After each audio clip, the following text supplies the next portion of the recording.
I'm telling you right now, the Supreme Court's been on a hot streak lately, and it's shaking up how gun laws actually work in real life. Between the bump stock ban getting slapped down, the Rahimi domestic violence case holding firm, and that ghost gun ruling tightening up kit sales, every gun owner in America just got a big wake-up call to start paying attention. What's up? This is Luke from Line 45. Today, we're digging into how the Supreme Court just flipped the script on gun rights this year, and yeah, some of these calls might surprise a lot of folks. Before we dive in, do me a solid. Smash that subscribe, tap the bell, hit all the dang buttons down there. You don't gotta, but it keeps this train rolling and lets me crank out more of this wild gun talk for y'all. Alright, enough of that. Let's get back to it. The wake-up call from the Supreme Court. The Supreme Court's been busy lately, and damn, it's got gun owners double-checking what's still legal and what's not. I'm not talking about rumors or clickbait. These rulings are straight from the court's opinions, and they're changing how the Second Amendment plays out in real life. You've got Garland versus Cargill, where the court said the ATF couldn't just call a bump stock a machine gun because Congress never passed that law. That's separation of powers 101. Then you turn around and see United States versus Rahimi, where the court backed taking guns from people under domestic violence restraining orders. They said that's still consistent with the nation's historical tradition. So yeah, it's complicated. Some wins, some losses, but all of it matters. What makes this stretch of rulings so wild is how surgical the court's being. They're not picking a side. They're cleaning up the mess left by agencies and lower courts since Bruen dropped in 2022. They're basically saying, show us history, not politics. And if your law doesn't line up with that, it's done. You've also got the ghost gun decision and the Hawaii carry case heating up, both of which could set new national standards. So here's the truth, no cap. This isn't about the court swinging pro-gun or anti-gun. It's about redefining the rules for who actually gets to make gun laws in America. And if you own firearms, you'd better start watching these rulings like it's your job. The major 2024 to 2025 case that changed the game. Let's break down the biggest Supreme Court calls that flipped gun politics this year. United States versus Rahimi hit first back in June 2024, and that one shocked a lot of folks. The court went 8-1, saying people under domestic violence restraining orders can be barred from owning guns. Chief Justice Roberts wrote that the Second Amendment doesn't protect everyone, no matter what, especially when there's a credible threat of harm. They didn't toss the Bruen test, but they said modern safety laws don't need a perfect 1,791 match, just the same principle. That's the new standard they're working with. Then came Garland versus Cargill on the 14th of June 2024, and that flipped the other direction. The court ruled the ATF overstepped by calling bump stocks machine guns under the National Firearms Act. Justice Thomas wrote that only Congress can rewrite that definition, not an agency. That case matters because it's a slap to the ATF for years of rule by regulation. Gun owners saw that as a big W for keeping bureaucrats in check. After that, the ghost gun case came down 7-2, letting the government regulate unfinished frames and receivers. The court said if something can readily be converted into a working firearm, it counts as one under federal law. That means background checks and serialization rules are fair game. And then there's Smith & Wesson brands versus Mexico, where the court stopped Mexico from suing U.S. gun makers over cartel violence. They said the PLCAA still shields manufacturers when criminals misuse firearms. To top it off, the court refused to hear challenges to assault weapon and magazine bans in Maryland and Rhode Island this summer. But Justice Thomas and Alito dropped hints they're not done with that topic yet. Bet those cases are going to circle back soon, and when they do, it's going to be fireworks. What these rulings really mean. Here's what I've picked up after digging through all these rulings and reading the court's opinions myself. The justices are basically fine-tuning what Bruen started, and they're doing it case by case. Since 2022, courts have been trying to apply this history and tradition test that Bruen dropped, but now the Supreme Court is showing that it's not about finding an identical law from the 1700s.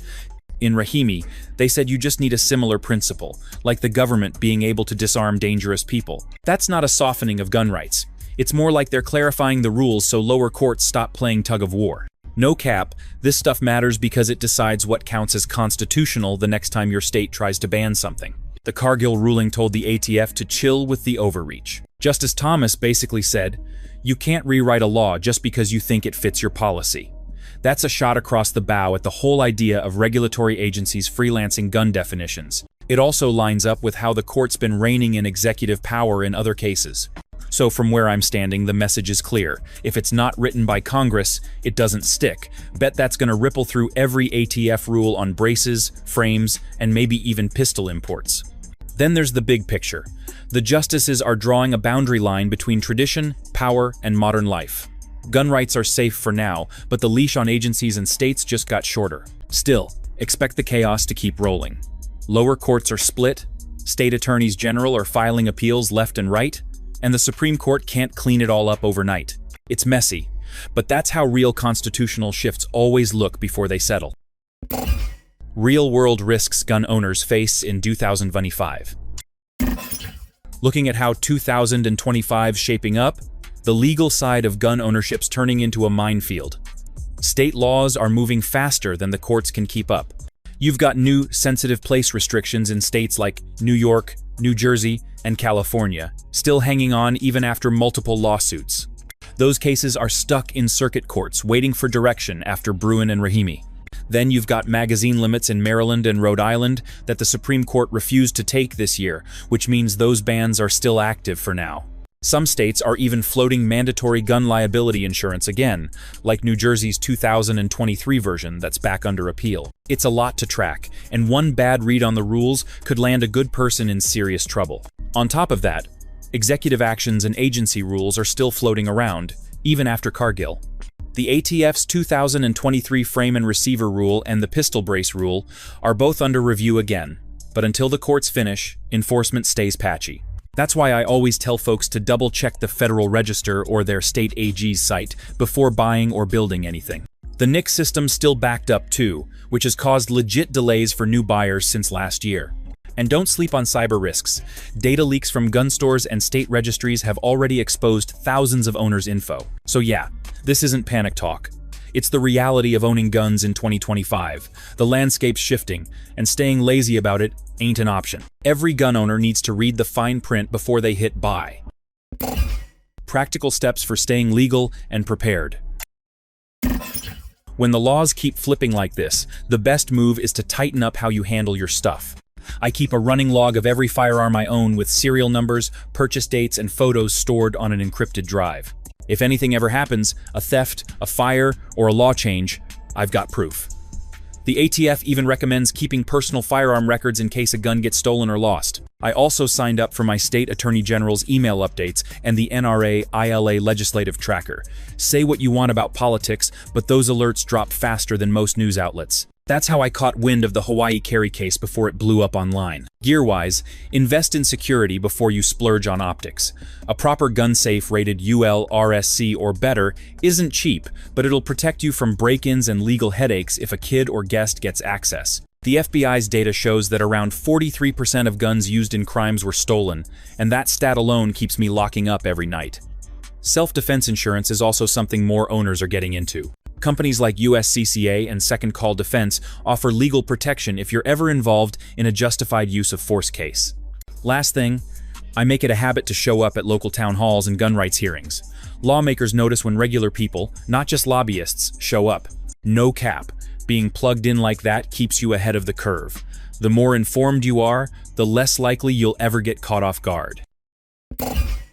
What's the call? At the end of the day, all this court drama means one thing to me. Owning guns in America isn't just about rights, it's about responsibility.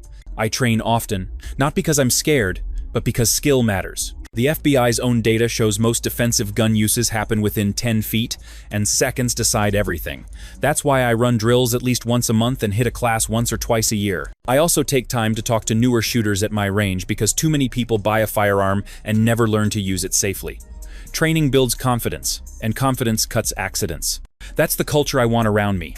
Responsible, skilled, and calm under pressure. But there's another side to this. How we act as a community. I see too many folks panic when a new law or ruling drops. I get it, the internet makes everything sound like the world's ending. Still, most of these changes move slowly through courts and appeals. Instead of freaking out, I read the actual opinions. SCOTUS posts them publicly, and so do news outlets like SCOTUS Blog and Reuters. It's free, factual, and way better than some Facebook rumor. I've also learned the Second Amendment crowd gets stronger when we talk with people, not at them. That means respecting property rules, showing up at public hearings, and being cool-headed when we debate. The right to bear arms is powerful, but it only stays respected when we prove we can handle it. So yeah, the Supreme Court sent a message this year, but it's not just to politicians, it's to us. No cap. The court's reminding gun owners to stay disciplined, stay smart, and remember that protecting this right starts with how we carry ourselves every single day.